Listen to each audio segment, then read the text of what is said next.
Let's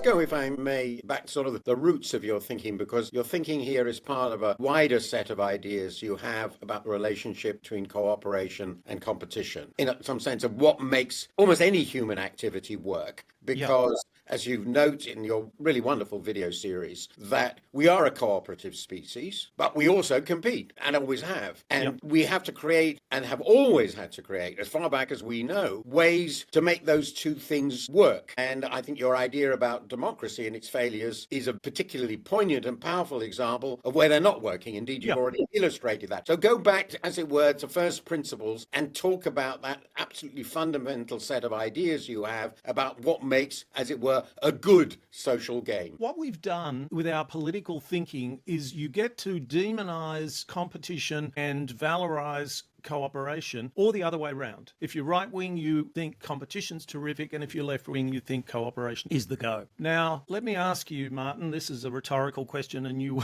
will recognize what I'm after, but is tennis fundamentally competitive or cooperative as a game? Well, I know the Gruen answer, which is, of course, like all other games, it's both. It's both. And so I kind of started thinking about this, and everywhere I looked, there was nothing of any worth in human life or human interaction that didn't contain these things. And in fact, as you know, I've been thinking about this thing that it's an idea of economists of public goods. A road is a public good because you can't sell it in a market, so we provide it by government. The car that drives on it is a private good because we can sell them competitively in a market. So I kind of read up and thought a lot about public goods, but then everything I looked at, this conversation is an example. You have your interests, you have your purposes for being here. I have my purposes for being here. I might want to make some money out of you. I might want to prove to you what a clever person I am. Who knows what my private motives are. But if you and I are to make any decent use of this time, we will cooperate. Firstly, we will be using the English language, which is a public good, a very specific public good, which is the possession of everyone who speaks English. So